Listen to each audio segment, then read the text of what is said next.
Hi guys, you're welcome to my YouTube channel. My name is Rema. I'm your psychotherapist. What do we do? I give solutions to psychological issues on this channel. Don't forget to click on the subscribe button. Hi guys, you're welcome to my channel once again. Today we are going to be talking about the symptoms of emotional trigger. But before then, I'd like to ask you guys a question as usual, and I'll be expecting reply from you. Yeah. Okay, when the Bible says that Jesus wept, was it a function of Jesus being emotionally triggered, or it was just Jesus being emotional? I'd like you to drop your answers on the comment section, as I'll also be dropping mine too on the comment section. I want to appreciate you guys for always engaging. I want to appreciate you for always dropping your answers on the comment section. It makes me feel like you're always so looking forward to this series and you're always engaging. Thank you so much. So today I'm going to be making an illustration to you, and I'm going to be starting with this. Okay, I hope you can see this. Yes. Okay, this is actually an handwriting and a rough patch on it. The handwriting is standing for a person, like an individual that has a beautiful soul, beautiful life. The person has is kind, is loving, is gentle, easygoing. Just mention any good thing you could really mention about being an individual or being a sweet soul. And the rough patches on the handwriting is more like the emotions of how the person feel at a particular moment, or the emotion of what the person has been carrying for a long period of time. And let's say probably it's the emotion of your triggers, that is the rough patches on the handwriting. So let's say the emotion of your trigger could be hurt, could be betrayal, could be disappointment, could be failures, could be rejection, could be bullies.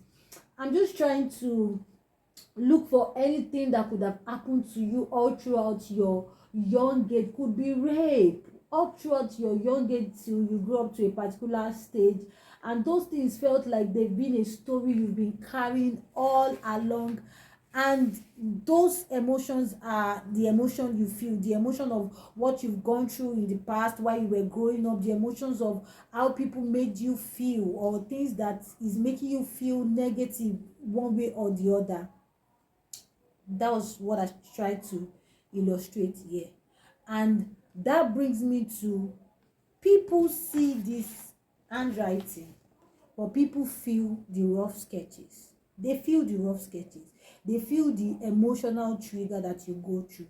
They don't feel the beautiful soul that you think you are. So you might be thinking you have a beautiful soul. You might be thinking you are a good person, but because of the trigger of past hurt, past experiences, past failures, and so many things that you've carried all along your life, you can't really see the beauty. You can't see the beauty of yourself. So the only thing people are seeing rather is the energy that you carry. Now, I'm going to be discussing the energies that people see. Number one, you constantly relate every incident around you to past experiences and past traumas. When everything around you is all about, I've gone through this in my life, I've gone through that in my life, I don't think I can do this, I've been through this stage, I don't think I can do this. When you constantly trace everything around you to your past, it means you are being emotionally triggered.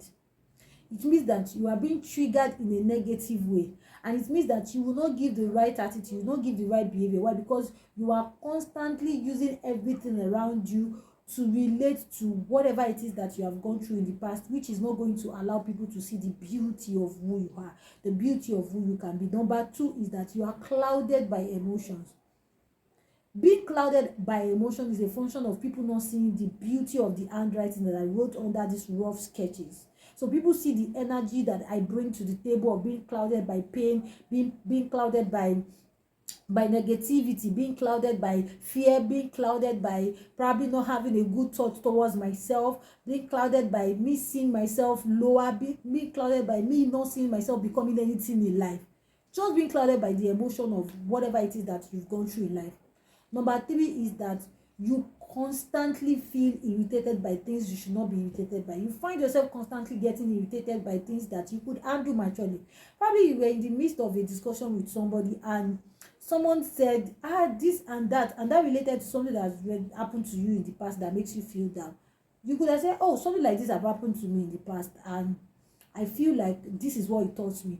But because you are feeling like, I cannot hear it again, no, something like this, you know, the way you even reacted, people already know that no, something happened somewhere that we cannot explain. That's actually the energy that you are giving to people. That's actually a symptom of emotional trigger. Another symptoms of emotional trigger is that you consistently distrust others. You find yourself distrusting others. You can't trust anybody and you're just like, I can't trust you. Somebody has hurt me in my past. I can't hey, I don't want to have friends in my life. I'm tired of having friends. If I have any friends like this, they will just bring me down. This, I cannot go to that place again. Those people actually treat you. Just don't want to open up to new experiences. You don't believe that better people can come into your space. You don't believe that better people can help you become better. You don't believe that there are people that are woo. There is not everybody that is actually damaged. It's not everybody that is mentally drained or mentally down or so many things. You see yourself constantly displaying an energy of not trusting other people. Last but not the least is that you constantly find yourself dwelling more on your pain than the lessons of the pain. So you've been wounded, right? Yes, we know you've been wounded. Was it painful? It was painful. I have not seen a deep cut or deep wound that will not be painful. So with time, is it going to heal? Yes, it's going to heal. But what do you want to hold on to? The pain or the lesson? Do you want to hold on to the fact that this was how you feel when you were caught, this was how you feel when you were wounded, or you want to hold on to the fact that when I was wounded I felt the pain, but this was how I learned to handle my pain? So Oprah Winfrey said something that seems very profound to me. She said, learn to turn your wound to wisdom. You don't turn your wound to wisdom when you are dwelling on the pain. You turn your wound to wisdom when you can learn your lessons on how you dealt with the pain. How have you dealt with your pain? Are you still not seeing the pain, or you are seeing lessons from the pain? Or you are seeing the fact that, oh, this was how I got myself caught, this was how I got wounded, this was how I managed my wound, and this was how I overcame it. Those are lessons. So you don't dwell on pain, you don't dwell on the fact that you've been hurt or you've been emotionally traumatized and you are now using that to be negatively triggered to react in a way you should not react to people. You have to learn that issues happens in life.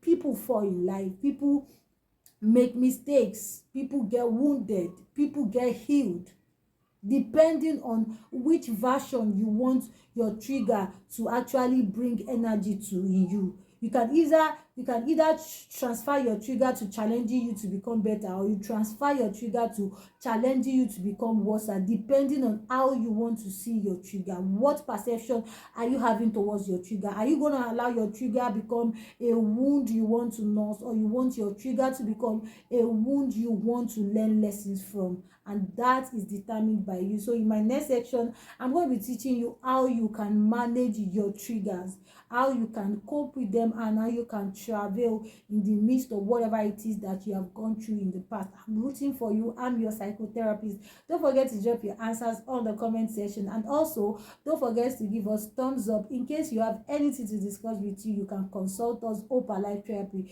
Just quickly slide into our DMs or follow any of our social media handles. Did I just say I love you? Yeah, I'm just saying that I love you so much. Thank you for always engaging. I'll see you when I see you.